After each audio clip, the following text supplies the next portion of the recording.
This conference will now be recorded. Web server म्हणजे काय technically समजून घ्या आता. वेब सर्व्हर्स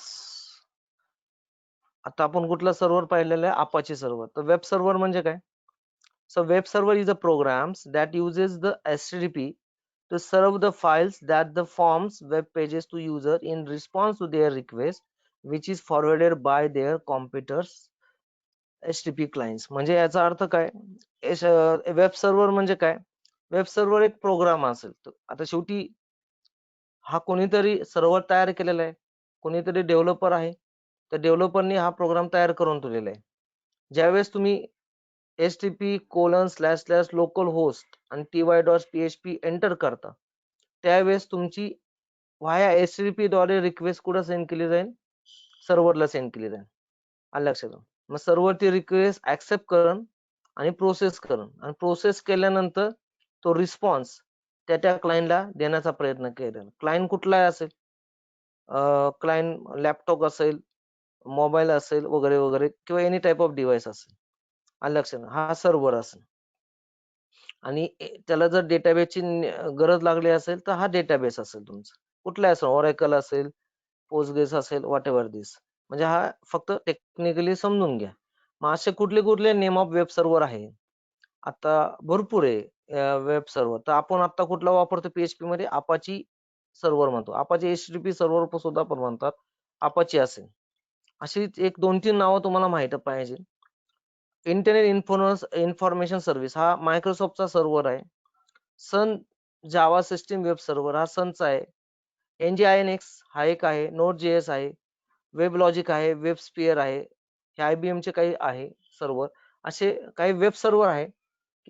ते सर्व्हर्स त्या पॉइंट ऑफ व्ह्यू वापरायला लागतात इंडियात. हे तयार केलेले डेव्हलपरनी हे तयार करून ठेवलेले आहे.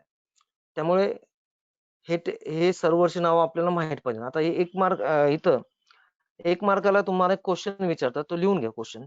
1 मार्क क्वेश्चन. तुम्हाला माहिती आहे क्वेश्चन 1 हा तुमचा जो काय 1 मार्क क्वेश्चन असेल त्याच्यात लिहून घ्या वहीच्या मागं जसं आपण लिहितो होतो त्या पद्धतीने.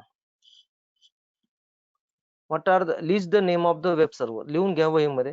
List the name of the web server. एक 4 नावं सांगायचे तुम्हाला. List the name of the web server. 1 mark questions. List the name of the web servers. 1 mark question. वहीच्या मागे लिहून घ्या, पुढे लिहून घ्या. त्याचा आन्सर तुम्हाला हे PDF मी सेंड करतोच आहे. आणि जर नाही आली तर मला एक मेसेज करा दुपारी, सर PDF सेंड करा. म्हणजे तुम्ही तुमचं प्रिंट आउट काढू शकता. काय असेल? काय लिहिलं question? List the name of the web servers. So name of the web server कुठले कुठले आहे? Name of the web server. तर इथं नावं सांगायचा प्रयत्न केलाय. List name of the web server कुठले कुठले आहेत. टेक्निकली समजून घ्या कुठले कुठले name of the web server आहे. मग इथं तुमचं अपाचे आहे, इंटरनेट इन्फॉर्मेशन सर्व्हिसेस आहे, सन जावा सिस्टम आहे, Node.js आहे, वेब लॉजिक आहे, वेब स्पियर आहे. असे भरपूर आहे. तुमच्या पद्धतीने तुम्ही सांगू शकता किंवा त्या पद्धतीने इम्प्लिमेंट करू शकता इनडायरेक्टली. आलं लक्षात का? म्हणजे 1 मार्कचा क्वेश्चन असेल त्या पद्धतीने तुम्हाला माहित असणं गरजेचं आहे. हा एक क्वेश्चन बऱ्याच वेळा विचारलेला आहे क्वेश्चन 1 मध्ये. नंतरचा दुसरा क्वेश्चन लिहून घ्या. List the name of the web browser. List the name of the web browser. List the name of the web browser. हाही 1 मार्क क्वेश्चन असेल. List the name of the web browser. List the name of the web browser. List the name of the web browser. लिहून घ्या question. List the name of the web browser. हा simple question आहे, पण सुदैवाने आपल्याला त्याचंही answer लिहिता येत नाही. कुठले कुठले ब्राउझरची नावे? Chrome, Firefox, Edge, Safari, Opera, Internet Explorer, Konqueror असे बरेच ब्राउझरची नाव आहेत. 3 ते 4 नावं आपल्याला माहित असणं गरजेचं आहे. So these are name of the web browsers. लक्षात. हा 1 मार्काचा क्वेश्चन बऱ्याच वेळा विचारलेला आहे. माझ्या जे काही झेरॉक्सच्या नोट्स आहे, जे काही नोट्स आहे, एक्झाम पॉइंट ऑफ व्ह्यू आहे. त्यामुळे जे काही सांगितलेले ते फिक्स क्वेश्चन तुमचे असणार आहे पेपरला येणारे. लक्षात आलं? List the name of the web browser. ही अशी 4 नावं तुम्हाला सांगायची. Chrome, Firefox, Edge, Safari, Opera, Internet Explorer. ठीक आहे. नाव कम बॅक PHP. PHP म्हणजे काय? आता बरेच जण कॉलेजमध्ये काही टीचर PHPचा लॉंग फॉर्म सांगतात. Personal home page. हा आपण आपल्या फायद्यासाठी तयार केलेला लॉंग फॉर्म आहे. ऍक्च्युली PHPचा लॉंग फॉर्म आहे हायपरटेक्स्ट प्री प्रोसेसर. P चा प्रोनाऊन्स केला जात नाही. H फॉर हायपरटेक्स्ट आणि P फॉर प्री प्रोसेसर असं प्रोनाऊन्स केलं जातं इंडियन. आणि लक्षात घ्या. त्यामुळे हे टेक्निकली समजून घ्या. Hypertext pre processor. बरेच टीचर पर्सनल होम पेज सांगतात. ते प्रत्येक म्हणजे हा त्याचा प्रोनाऊन्स किंवा लॉंग कट नाहीये. हे आपण आपल्या फायद्यासाठी तयार केलेलं नाव आहे इंडायरेक्टली. त्यामुळे हायपरटेक्स्ट प्री प्रोसेसर हे फुल टेक्निकली नाव असेल इंडायरेक्ट. नंतर दुसरा पॉईंट इथं काय झालेला आहे? What is a PHP? PHP is a cross-platform HTML embedded and server-side web scripting language. मी आता परत माझ्या प्रोग्राम कडे येतोय. आता HTML चे तुम्ही माझे YouTube काही पाहिलेले असतील. आवर्जून पहा. HTML खूप महत्वाचं आहे. त्यामुळे HTML चे जे काही YouTube मी लिंक पाठवलेले ते आवर्जून पहा. घरी करायचा प्रयत्न करा. कारण HTML मध्ये काही चॅलेंजिंग पार्ट नाहीये इनडायरेक्टली. फक्त ते टॅग माहित पाहिजे. त्यामुळे ते ऍटलिस्ट पाहून बेसिक टॅग करा. जे बेसिक टॅग असेल, टेबल टॅग असेल, हे बेसिक टॅग करायचा प्रयत्न करा. म्हणजे काय असेल. ठीक आहे. आता ह्याच्यामध्ये समजा मी H1 लिहिलं. हा H1 टॅग आहे. कोण सांगेल मला H1 टॅग काय आहे? एनीबडी? कोण सांगेल H1 टॅग काय आहे?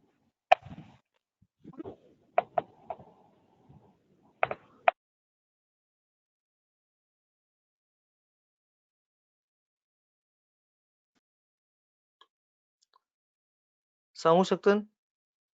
म्हणजे HTML पाहिलेलं नाही. येस. पंकजने सांगितलेले हेडिंग. बरोबर सांगितले. जरा HTML चा टॅगचा स्टडी करा. लक्षात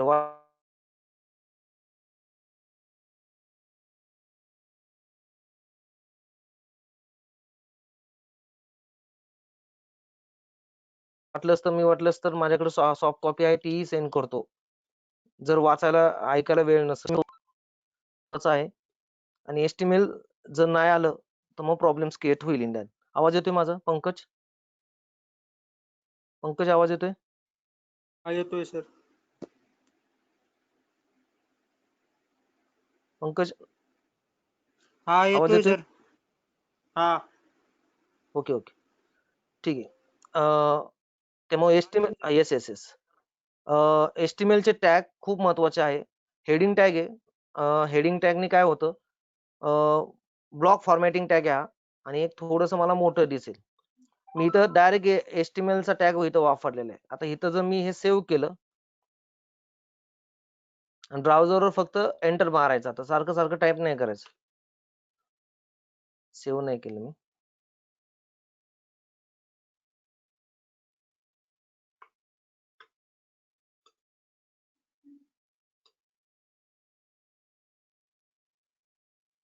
वन मिनिट.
ठीक आहे.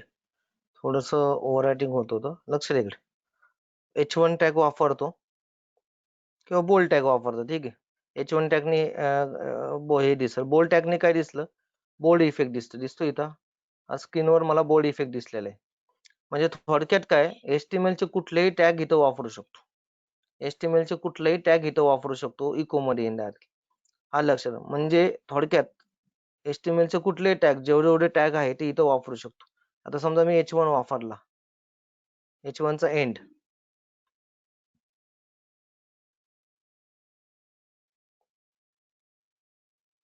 आला थोडस मोठं दिसतंय आणि बोर्ड इफेक्ट दिसतोय. आलं लक्षात थोडस मोठं दिसलं आणि काय दिसतंय बोर्ड इफेक्ट दिसतोय स्क्रीनवर दिसतंय मला. मोठं दिसलंय आणि बोर्ड इफेक्ट दिसलेला आहे. म्हणजे तो कन्सेप्ट लक्षात आलेला असेल मला. म्हणजे थोडक्यात इथं मला काय म्हणायचंय समजा आता एखाद्याने PHP असं लिहिलं. आता हे नॉर्मल HTML मध्ये लिहिलं. समजा HTML लिहिलं. HTML चा टॅग लिहिला. नंतर बॉडी लिहिली.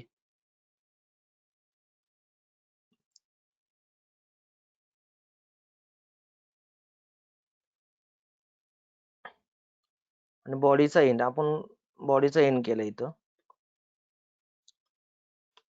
नंतर HTML चा एंड केला. ठीक आहे. आणि इथं समजा पंकजला समजा इथं बॉडी टॅग मध्ये PHP लिहायचं. तर पंकजला बॉडी टॅग मध्ये PHP लिहायचं तर पंकजला इको लगेच चालू करणार नाही. तर PHP चा टॅग काय आहे तो त्याला टाकायला लागेल. आलं लक्षात. आणि इथं एवढ्या भागामध्ये तुमचं PHP इन्सर्ट केलं जाईल. म्हणजे ह्याच्यात तुम्हाला इन्सर्ट PHP चे काय स्टेटमेंट असतील ह्या टॅगच्या आतमध्ये तुम्हाला टाकायला लागेल. म्हणजे थोडक्यात काय PHP आपण HTML मध्ये एम्बेडेड करू शकतो किंवा PHP मध्ये HTML टॅग सुद्धा एम्बेडेड करू शकतो. आलं लक्षात. त्यामुळे हे टेक्निकली समजून घ्या. त्यामुळे असं लिहिलं तरी चालेल नाही लिहिलं तरी आपलं नॉर्मल आहेच. HTML आणि बॉडी टॅगची लिहायची गरज नाही. म्हणजे थोडक्यात काय PHP मध्ये HTML एम्बेडेड करू शकतो किंवा HTML मध्ये PHP एम्बेडेड करू शकतो. Both are same things. Technically समजून घ्या याचा अर्थ काय आहे. म्हणून इथं काय सांगायचा प्रयत्न केलेला बघा टेक्निकली. क्रॉस प्लॅटफॉर्म म्हणजे काय PHP runs on many operating systems such as Windows, Unix, Linux, Mac OS, etc. Cross platform म्हणजे असं, आता हा प्रोग्राम मी जर समजा लिनक्स मध्ये रन केला, तो रन होणार आहे. ऍपल वर केला, मॅक ओएस वर केला वगैरे वगैरे, तिथे रन होणार आहे, कारण हा क्रॉस प्लॅटफॉर्म आहे किंवा इनडायरेक्टली प्लॅटफॉर्म इंडिपेंडंट आहे. लक्षात, प्लॅटफॉर्म इंडिपेंडन्सचा अर्थ कळतो सगळ्यांना इनडायरेक्ट. आणि एचटीएमएल एम्बेडेड, आता मी तुम्हाला कळलं की मी एचटीएमएल एम्बेड केलेले त्याच्यात इनडायरेक्ट. आलं लक्षात. आता एचटीएमएल एम्बेड केला, बोल्ड टॅग एम्बेड केला होता, हेडिंग टॅग एम्बेडेड केला होता, आणि नंतर सगळ्यात महत्वाचा पॉईंट होता इथं एचटीएमएल एम्बेडेड मध्ये बघा इथं काय झालं. It can take a standard HTML page and drop in some PHP whenever need and end up with the dynamic result. HTML embedded म्हणजे काय, जिथं मला गरज असेल त्या HTML मध्ये मी PHP इन्सर्ट करू शकतो, ड्रॉप करू शकतो. आलं लक्षात. फक्त तिथं तुम्हाला लक्षात ठेवायला लागेल, त्याची टॅगची सुरुवात तुम्हाला करायला लागेल. हा tag, you have to start with this tag and you have to end with the tag. Remember this. म्हणजे टॅग स्टार्ट आणि एंड करायला लागेल तुम्हाला, एवढं फक्त लक्षात ठेवा. आणि नंतरचं स्टेटमेंट आहे सर्व्हर साइड स्क्रिप्टिंग लँग्वेज. हे आयुष्यभर विसरू नका. ज्याला सर्व्हर लागते, ज्या लँग्वेजला सर्व्हर लागतो त्याला सर्व्हर स्क्रिप्टिंग म्हणलं जातं, आणि ज्या लँग्वेजला सर्व्हर लागत नाही त्याला क्लायंट स्क्रिप्टिंग लँग्वेज म्हणलं जातं. ह्या वर्षी तुम्हाला क्लायंट स्क्रिप्टिंग लँग्वेज सुद्धा आहे, पुढच्या सेमिस्टरला आहे. म्हणजे ज्याला सर्व्हर लागतो त्याला सर्व्हर साइड किंवा सर्व्हर वेब स्क्रिप्टिंग लँग्वेज सुद्धा म्हणलेले. लक्षात ठेवा, सर्व्हर वेब स्क्रिप्टिंग लँग्वेज सुद्धा म्हणलेले. म्हणून इथं स्पष्ट सांगितले PHP runs on server such as Apache IS. आता आपण कुठला सर्व्हर वापरतोय, अपाची. म्हणजे PHP they can be execute the Apache वर पण एक्झिक्यूट होतो IS मध्ये इंटरनेट इन्फॉर्मेशन सर्व्हिस वर नाव गेलेलेच. हा मायक्रोसॉफ्टचा वेब सर्व्हर असेल. म्हणजे हे टेक्निकली पॉइंट्स कळलेलं असेल. नंतर वेब स्क्रिप्टिंग म्हणजे काय, what is the meaning of this. It is use to write a web scripting not a stand alone application. म्हणजेच PHP program always and always execute through the web server. जसं C मध्ये आपण stand loan programme केला तसा PHP मध्ये करता येत नाही. PHP मध्ये जे काय करायचं ते तुमचं ब्राउझरवर डिस्प्ले होईल. म्हणून they are not display किंवा they are not implement as a standalone application. Standalone application म्हणून इम्प्लिमेंट करता येणार नाही, कारण हे ब्राउझर ओरिएंटेड टेक्नॉलॉजी, आणि जी गोष्ट ब्राउझरवर डिस्प्ले होते ती वर्ल्ड वाईड कुठेही डिस्प्ले होते. लक्षात ठेवा, जगामध्ये आता ते काल माझं झालं नाही, नाहीतर ते झालं असतं तर तुम्हाला कळलं असतं की माझा मेसेज तुमच्या कॉम्प्युटरवर डिस्प्ले झाला इंडियन. म्हणजे थोडक्यात काय, एका वाक्यात सांगायचं म्हणजे काय, ही ब्राउझर ओरिएंटेड टेक्नॉलॉजी आहे, किंवा थोडक्यात indirectly they are not a stand alone application. आणि जी गोष्ट ब्राउझरवर एक्झिक्यूट होते ती वर्ल्ड वाईड डिस्प्ले होते. रिमेंबर दिस. जी गोष्ट तुमची ब्राउझरवर डिस्प्ले होते ती वर्ल्ड वाईड डिस्प्ले होऊ शकते इनडायरेक्टली. लक्षात. त्यामुळे त्याला वेब स्क्रिप्टिंग लँग्वेज म्हणलं जातं. तर what is a PHP. PHP is a hypertext pre processor. हा लॉंग फॉर्म आहे. नंतर what is the meaning of PHP. Cross platform HTML embedded and server side scripting web scripting language. So this is the meaning of this. Cross platform म्हणजे platform independent.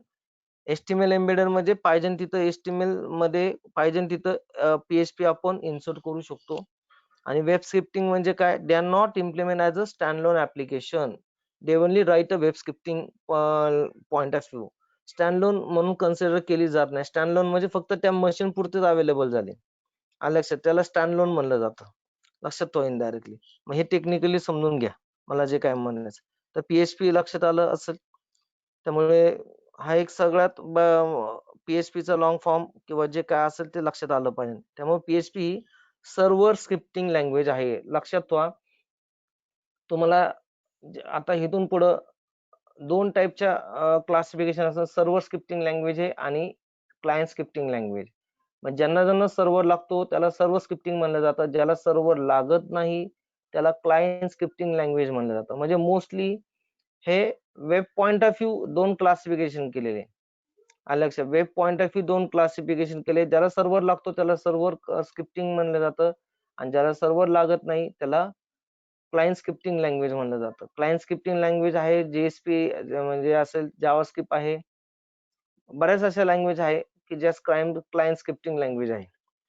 तर ठीक आहे, म्हणजे हे technically फक्त ध्यानात. आता what are the features of PHP. लिहून घ्या क्वेश्चन, 2 मार्काचा किंवा features of PHP. What are the features of PHP? 2 मार्काचा किंवा 1 मार्क क्वेश्चन असेल. What are the features of PHP?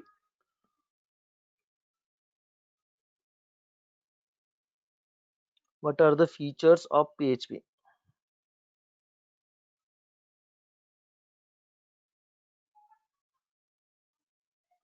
What are the feature of PHP? काय दिसते वाचा जस्ट.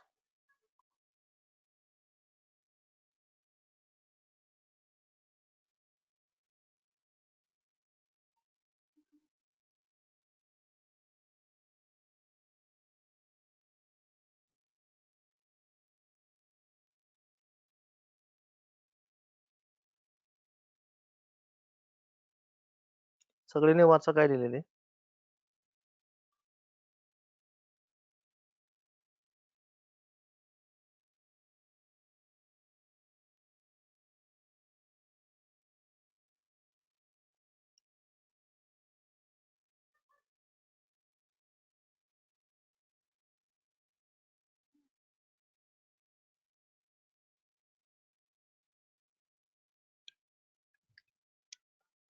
काय काय दिले तेच आहे. पहिला पॉइंट काय दिलेला आहे. PHP can generate a dynamic page content. हा सगळ्यात महत्वाचा पॉइंट आहे. मी त्या दिवशी पण सांगितलेलं आहे किंवा अगोदरच्या 2 लेक्चरला पण आधी सांगितलेले HTML चं कोलॅबोरेशन HTML विथ PHP असेल. डायनॅमिक पेज कंटेंट म्हणजे काय? डायनॅमिक म्हणजे काय? म्हणजे कंटिन्युअसली त्याचे इन्फॉर्मेशन चेंजेस असणार. आलं लक्षात. जसं युनिव्हर्सिटीची साईट म्हणली की बाबा आज रिझल्टची लिंक, नंतर ऑनलाईन फॉर्मची लिंक असेल किंवा अजून XYZ सिलेबसची लिंक असेल, ह्याला म्हणतात डायनॅमिक पेज कंटेंट. आलं लक्षात. म्हणजे 2 टाईपच्या वेबसाईट असतात, एक स्टॅटिक आणि डायनॅमिक. आणि त्यामुळे ऑब्विसली डिमांड कोणाला असणार? डायनॅमिक साईडला असणार. मग त्यामुळे PHP वाया PHP ने तुम्ही पाहिजे तसं डायनॅमिक पेज क्रिएट करू शकता इन दॅट. दुसरा पॉइंट सांगितलेला आहे. PHP run on various platform. आता पाहिलेलेच आहे PHP वेगवेगळ्या प्लॅटफॉर्म तुम्ही रन करू शकता. Windows, Linux, Unix, Mac OS वगैरे वगैरे. सगळ्यात तिसरा पॉइंट आहे it is open source. Open source म्हणजे काय सगळ्यांना माहितीच आहे की दे आर फ्रीवेअर अवेलेबल असेल. PHP चा कोड अवेलेबल केला जाईल आणि त्याच्यामध्ये तुम्ही मॉडिफिकेशन करून तुम्ही तुमचा PHP सुद्धा मार्केटमध्ये लॉन्च करू शकता. ओपन सोर्स म्हणजे फ्रीवेअर. आलं लक्षात. ओपन सोर्स म्हणजे काय? They are freeware. त्यामुळे हा सगळ्यात स्ट्रॉंग पॉइंट आहे.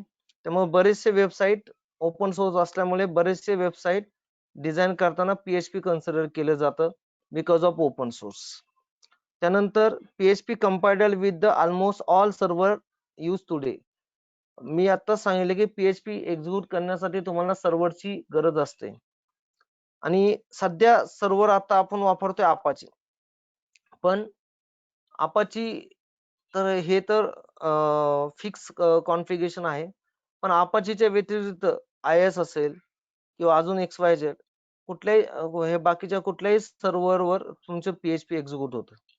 सध्या डॉमिनंट PHPच्या दृष्टिकोन Apache असेल. पण Apache नसेल तर तुम्ही IIS या वेब सर्व्हरवर सुद्धा PHP एक्झिक्यूट करू शकता. मग त्यासाठी तो IIS सर्व्हर तुम्हाला कॉन्फिगर करणं गरजेचं आहे. कारण मी ऑलरेडी हा सांगितलेला की हा मायक्रोसॉफ्टचा आहे. त्यामुळे हा पॉइंट सांगितलेला आहे की कुठल्याही सर्व्हरवर सध्या PHP कम्फर्टेबल आहे. असं नाही की बाबा नाही Apacheच आहे, Apacheलाच हा कम्फर्टेबल होईल आणि दुसऱ्या कुठल्या सर्व्हरला कम्फर्टेबल होणार नाही, असं PHPच्या बाबतीत म्हणणं चुकीचं ठरेल इंडायरेक्ट. त्यामुळे इथं सगळ्यात महत्वाचं आहे comfortable. They are almost all server म्हणलेले इंडायरेक्ट. नंतर PHP is easy to learn आणि runs efficiently on a server side. आता पाहिलेलंच आहे, लर्न करणं सोपं आहे. दुसरी गोष्ट इफेक्टिव्हली तुम्हाला एक्झिक्यूट करता येईल ऍज अ सर्व्हर साइडला. PHP code can be written in a procedure, either in a procedure or object oriented manner. PHP languages आता ऑलरेडी आपल्याला म्हणजे C is a procedure oriented language. C++ जी गेल्यावर सेमिस्टरला झाली object oriented. तर PHP तुम्ही दोन्ही ती लिहू शकता, आयदर प्रोसिजर ओरिएंटेड किंवा ऑब्जेक्ट ओरिएंटेड. म्हणजे अशा दोन्ही टेक्नॉलॉजी मध्ये तुम्ही तुमचं किंवा ह्या दोन्ही पॅराडाइम मध्ये तुम्ही तुमचं प्रोग्रामिंग इम्प्लिमेंट करू शकता. आणि सगळ्यात महत्वाचं PHP support wide range of the database. मी आताच सांगितलं प्रत्येक वेबसाईटला डेटाबेस असतो. जसं आपला रिझल्ट जो असतो तो डेटाबेस मध्ये असतो. त्यामुळे PHPचं हा जो काही इंटरॅक्शन आहे किंवा PHP हा जवळ-जवळ सगळ्या डेटाबेसशी कम्फर्टेबल आहे. म्हणजे तो MySQL आहे. MySQL हे पहिलं असेल. त्यानंतर Postgres असेल, Oracle असेल, Sybase असेल, कुठल्याही डेटाबेसशी हा कम्फर्टेबल असेल इनडायरेक्ट. तो इथं पॉइंट सांगायचा प्रयत्न केला. कम्फर्टेबलचा अर्थ कळतोय सगळ्यांना मला काय म्हणायचंय? कम्फर्टेबल म्हणजे sorry wide range of comfortable म्हणा किंवा wide range of databases. Database म्हणजे कुठला डेटाबेस अल्वेज सपोर्टेबल असेल. So these are feature of the PHP. आलं लक्षात. सगळ्यात आता PHP का वापरतात वेबसाईट डिझाईन साठी? Because of open source. कशामुळे असेल हा? ओपन सोर्स मुळे वापरलं जातं. लक्षात आलं मला काय म्हणायचंय? म्हणजे features, what are the features of PHP? आता ते खाली करून मला नंतर कळणच प्रोग्रामिंग झाल्यानंतर PHPचा बेनिफिट कसा आहे किंवा कशा पद्धतीने आहे, तर खाली तुम्हाला बेनिफिट कळणच इंडियन. लक्षात आलं मला काय म्हणायचंय ऍक्च्युली? म्हणजे PHPचा जो काही बेनिफिट आहे तो इथं तुम्हाला दिसेल इनडायरेक्टली. तर ठीक आहे.